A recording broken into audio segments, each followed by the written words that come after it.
지금 만약에 강남 아파트가 없다면 적은 돈으로라도 비트코인을 사세요. 안 그러면 당신은 앞으로 계속 지금보다 훨씬 가난해지고 그보다 훨씬 더 비참한 거는 그분들의 자녀, 우리들의 자녀는 당신보다 훨씬 가난해질 겁니다. 저자님 말씀이 많이 공감이 되고요.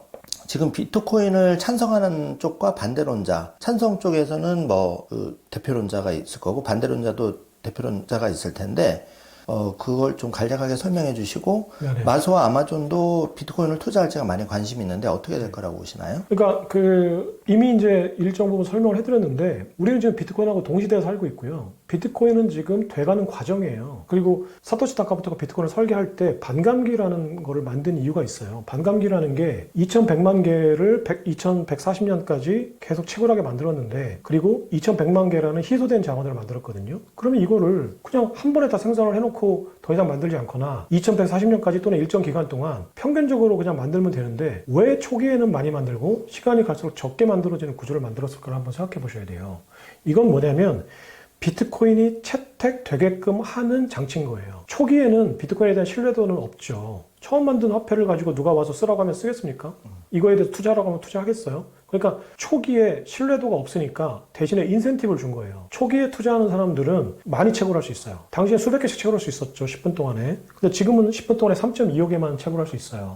그러면 초기에는 하이리스크 하이리턴이었던 거예요. 내가 초기에 먼저 알거나 또는 믿지는 않지만 수익률이 높으니까 투자한 사람들은 보상이 컸죠. 그리고 이 신뢰도들이 시간이 쌓이면서 쌓였을 때 마지막으로 들어오는 세력들, 기존의 기득권 세력들이 들어올 때쯤 되면은 그 세력들은 훨씬 더 많은 돈을 지불하고 훨씬 더 적은 보유를 하게끔 설계를 해놓은 거예요. 그러니까 초창기의 개인들은 리스크는 크지만 보상이 크게, 마지막에 들어오는 기관과 국가들은 리스크는 적지만 보상이 거의 없는, 그렇지만 신뢰도에는 큰 기여를 하게끔 설계를 해놓은 거예요. 그러니까 이 설계를 가만히 보면 이 설계가 되게끔 하는 과정에 우리가 그 중간에 참여하고 있는 거예요. 행동자로서. 판단자가 아니라. 우리는 지금 현재 비트코인이 어떻게 될지 판단할 수 없어요. 왜냐면 양자역학하고 반대예요. 양자역학은 관찰하는 순간 관찰 대상이 정해지잖아요, 위치가. 하지만 비트코인은 우리가 판단하는 순간 비트코인이 변해요. 그렇잖아요? 나는 비트코인을 지지한다라는 판단을 하는 순간 비트코인의 신뢰도는 커지고 내가 비트코인은 싫어라고 하는 순간 비트코인의 신뢰도는 떨어져요. 그럼 내가 관찰하고 판단하는 순간 비트코인이 변해요. 그럼 내 판단이 정확한가요? 내 판단은 어떤 판단을 내려도 부정확해요. 그럼 우리는 비트코인을 판단하는 게 아니라 바라는 거죠. 비트코인이 화폐가 되길 바라는 거고 비트코인이 화폐가 되지 않기를 바라는 거고 비트코인이 뭔지를 모르고 무관심한 거죠. 그러니까 행동을 하는 행동자들이지 판단자는 절대 될 수 없어요. 그러면 지금 현재 비트코인이 뭐라고 판단한 사람들, 사실은 그 사람들은 비트코인을 판단한 게 아니라 비트코인이 어떻게 되기를 바라는 거예요. 그럼 비트코인이 화폐가 될 수 있다고 판단했다는 사람들은 비트코인을 판단한 게 아니라 비트코인이 화폐가 되기를 바라는 거고요. 비트코인이 화폐가 아니라고 판단한 사람들은 판단한 게 아니라 비트코인이 어떻게 되길 바란 거예요. 자기의 희망사항들을 쏟아낸 거예요.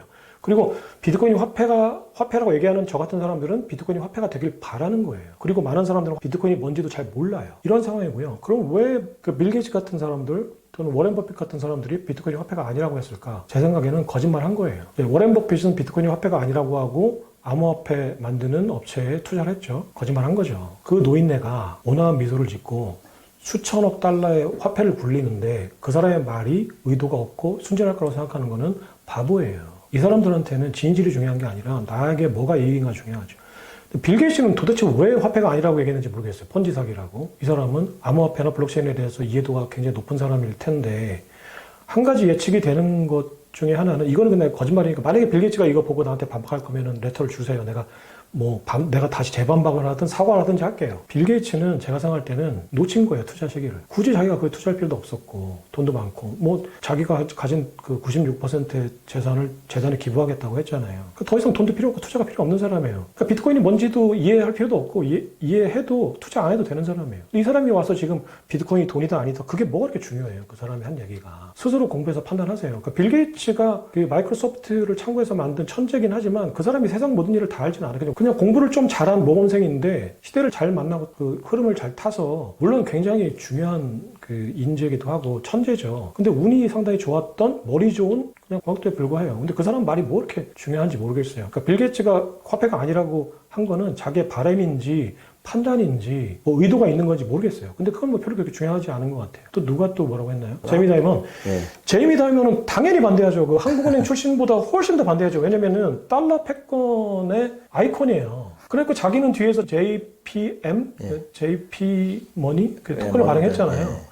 그리고 금하고 은을 엄청나게 사들였어요. 그러니까 제이미 다이먼은 그 금융 세력의 적자는 아니에요. 고용자지, 피고용자지. 하지만 엄청난 연봉을 받고 자기 역할을 해야 되는 사람이죠.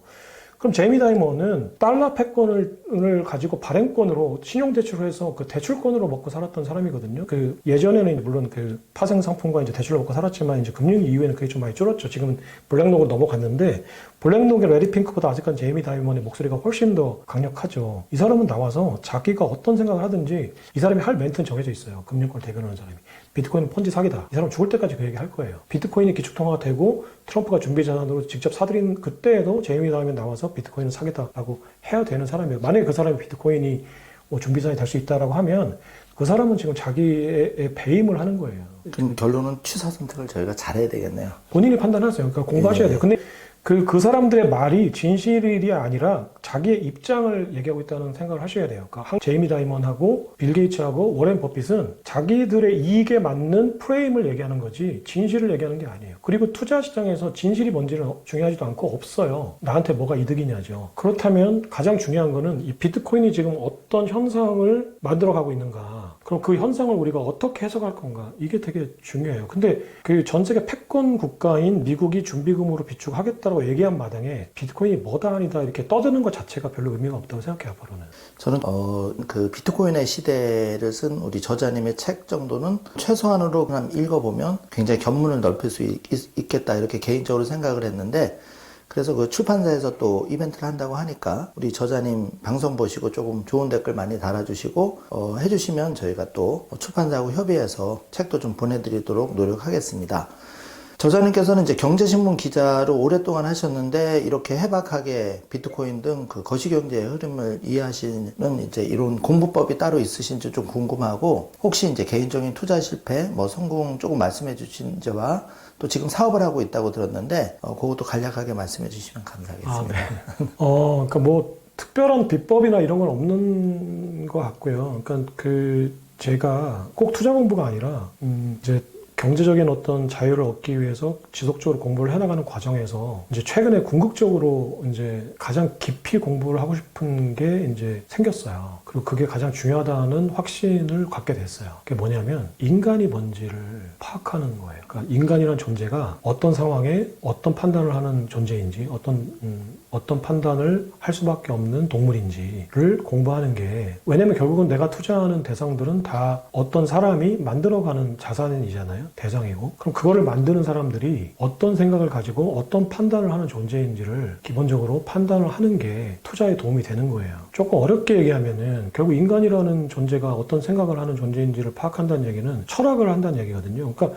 우리가 어렸을 때부터 계속 그 철학이라는 것에 대한 거부감이 있잖아요. 우리는 그 영어라는 게 소통을 위한 도구가 아니라 내가 공부를 얼만큼 잘하는가에 대한 척도니까 영어를 잘한다 못한다가 두려운 거죠. 뭐 지금 이제 MZ들은 그런 게 없는 것 같은데 우리 세대만 해도 엘리베이터에서 미국 사람 만나면 분명히 한국인데도 그 미국 사람보다 한국 사람이 더 긴장해요. 제가 영어로 뭘 물어보지 않을까? 내가 영어를 못하면 내가 말을 못하는 게 아니라 공부를 못하는 사람이니까 그랬던 거예요. 근데 철학도 마찬가지였던 것 같아요. 철학이라는 게 우리는 그냥 책 속에 있는 뭔가 그럴듯한 어떤 사상가들이 얘기해놓은 굉장히 졸리고 재미없는 어떤 지식들 같으니까 싫었던 거죠. 근데 그게 한번 게임이라고 생각하시면 예를 들어 샘 올트먼이 그리고 빌 게이츠가 그리고 테슬라 CEO인 그 일론 머스크가 그리고 트럼프가 지금 이런 도전이 지금 생겼어요. 예를 들어서 지금 시진핑하고 어떤 협상을 하는데 트럼프가 저 상황에서 어떤 판단을 하는 인물이냐 또 시진핑은 저 상황에서 어떤 판단을 하는 존재냐 라는 걸 판단하지 않으면 지금 현재 거시경제나 이 지정학적인 어떤 변수를 우리가 해석할 수 없어요. 예측할 수 없어요. 근데 그렇다면 이걸 게임이라고 생각 한번 해보세요. 우리가 야구 게임을 볼 때, 뭐, 저는 야구를 잘 보지는 않지만, 뭐, 만약에 두 게임이 싸운다면, 저 투수가 지금 어떤 볼을 던지려는 판단을 할까를 보는 재미로 야구를 본다고 하더라고요. 또 그렇다면 지금 현재 거시경제 지정학적인 어떤 그 룰 메이커들이 지금 저 상황에서 쟤는 어떤 판단을 할까를 예측해보고 그게 적중하는지 안 하는지를 이제 지켜보고 적중하면 왜 적중했을까? 만약에 적중하지 못했다면 어디에서 실패했을까를 한번 고민해 보시고 다시 그걸 공부해 보시면 트럼프가 어떤 판단을 할까? 일론 머스크가 어떤 판단을 할까? 왜 저런 판단을 한다고 나는 어떤 근거로 그렇게 기준을 세웠을까를 자꾸 정리를 해보시면 공부를 하게 되는데 이 공부를 하게 되면서 계속 도전을 받아요. 내가 이렇게 판단했는데 틀리고 그러면 이 판단을 또 다음에 옳게 하게끔 하려면 어떤 걸 공부해야지? 경제를 공부해야 되나? 그러면 재무제표 공부해야 되나? 그리고 거시경제를 공부해야 되나? 뭐 맹크의 경제학 원론을 봐야 되나? 뭐 계속 하겠죠. 프리드먼의 또 무슨 화폐 통화량 뭐 이런 걸 봐야 되나? 보다가 계속 틀려요. 어떤 학습을 하더라도 계속 틀립니다. 그러다 궁극적으로 그러면 공부하다가 마지막에 가서 그러면 내가 이걸 찾아본 순간 이 판단이 틀리는 확률이 옛날보다 줄었는데 라고 판단하게 되는 그 계기는 결국은 그 플레이어들이 어떤 판단을 하고 어떤 생각의 토대를 갖고 있는지를 예측했을 때 가장 적중률이 높았어요. 이게 철학이라고 만약에 그게 어렵다면 그냥 그 인간 공부 아니면 심리 뭐 이렇게 생각하셔도 돼요. 그러니까 역사 네. 한 번 더. 그러니까 예를 들어서 그거예요. 그러니까 얼마 전에 뭐 벌써 한 1년이 됐나요? 그 슈츠케바라는 그 오픈AI 챗GPT 만든 회사의 수석 엔지니어와 CEO인 샘 올트먼이 붙었어요, 한 판. 그렇죠. 그죠? 이때 마이크로소프트 주가가 급락했어요. 그럼 이때 만약에 내가 마이크로소프트의 재무제표만 보고 했다면 마이크로소프트를 손절하고 나왔을 거예요. 왜냐면 지금 마이크로소프트가 자금을 투자한 오픈 AI가 이 경영권 분쟁이 생기니까 마이크로소프트가 타격을 받고 주가가 떨어졌어요. 근데 이 싸움이 지속될 거라고 생각하면 더 떨어지겠죠. 나왔어요. 그리고 이 싸움에서 1차적으로는 슈츠케바라는 엔지니어가 그 엔지니어는 힌터 교수의 제자인데 결국은 그 인류의 안전을 위해서 그 AI의 개발 속도를 늦추자는 게 이제 그 힌터 교수의 제자인 슈츠케바의 주장이었고 이 회사를 운영해서 주주들에게 그 배당금을 줘야 되는 샘 올트먼은 뭔 소리냐. 일단 개발하고 위험한 거는 수정하자라는 주의였죠. 근데 원래 비영리 목적으로 만들어진 어떤 이사회가 그렇게 구성이 돼 있었기 때문에 샘 올트먼을 쫓아냈어요. 그러면 이거는 비영리 재단처럼 운영될 거라고 판단했다면 마이크로소프트에 돈을 빼야죠. 근데 저는 그때 이제 비트코인에 투자를 시작해서 마이크로소프트에 거대 자금을 투자하지 않았는데 만약에 사람이라는 존재가 이기적인 존재라는 기본적인 철학 개념을 가지고 있다면 마이크로소프트 주식을 집을 팔아서라도 샀어야 돼요. 왜냐하면 이 슈츠케바라는 사람의 판정승은 지속 가능하지 않은 상태예요. 왜냐하면 인간은 이기적이고 사기업은 이익을 추구하는 회사인데 인류의 안전을 위해서 내가 기술 개발을 늦춰서 경쟁에서 도태되겠다는 이 판단은 굉장히 위험한 판단이죠.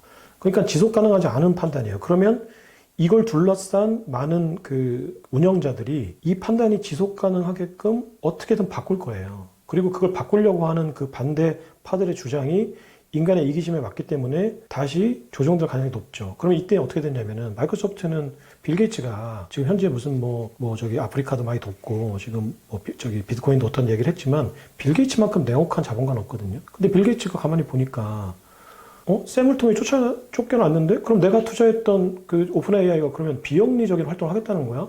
이게 뭔 개소리지? 그래서 샘 올트먼을 저기 그 마이크로소프트로 영입을 했어요. 그래서 너는 그러면 여기서 쇼한 거예요. 너는 여기서 챗GPT를 만들어라. 그러니까 여기 챗GPT에 있던 700명의 엔지니어들이 그 슈츠케바 밑에 있던 엔지니어들이 뭔 소리야. 나 지금 저기 대출 갚아야 되고 애 학교 보내야 되는데 뭐 우리가 무슨 인류를 위해서 구원하겠다고 뭔 위대한 사상을 가지고 뭔 개소리지? 그래서 그 샘 올트먼을 따라서 마이크로소프트를 전부 다 이적했어요. 그럼 껍데기가 된 거예요, 이제 오픈 AI는. 그러면 이게 인간의 이기심이라는 본성에 부합하잖아요.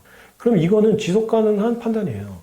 그러니까 마이크로소프트의 주가가 회복되기 시작했죠. 그래서 그러면 얘네들이 두 손 두 번 다 들고 우리가 미안해. 그러니까 우리가 잘못 판단했어. 그러니까 샘 올트먼 너 다시 돌아가서 오픈 AI를 살려줘. 그래서 샘 올트먼이 3일 만에 돌아가서 이사회를 장악하고 그 이제 비영리 기구로 그 운영하자고 하는 이사들을 다 잘라버리고 그 재무장관 했던 서머스 재무장관이 있어요. 그러니까 달러 패권에 민감했던 사람인데 이 서머스 재무장관을 그 사회 이사로 앉혔어요.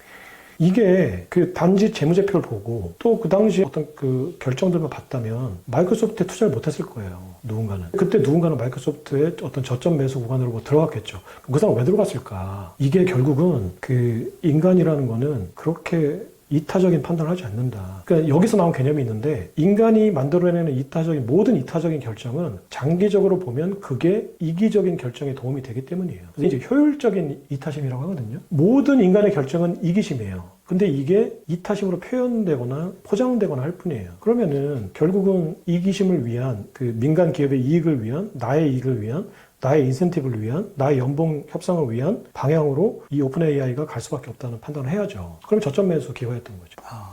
그런 의미에서 지금 머스크 XAI와 그 오픈 AI의 소송이나 이런 거를 저자님 말씀대로 좀 주의 깊게 관찰하면서 최종 승자가 또 어떻게 될지를 지켜보면서 나의 소중한 자금을 어떻게 할지도 판단하는 걸로 하면 좋을 것 같습니다. 자, 마지막으로 이제 저자님이 그 비트코인의 시대의 책 그 간단한 소개 부탁드리고 또 신간을 준비 중이라고 하는데 그 부분 그리고 지금 쓰신 부분이 이제 다 화폐 코인과 관련된 건데 어떤 연결고리가 있는지 간략하게 부탁드리겠습니다.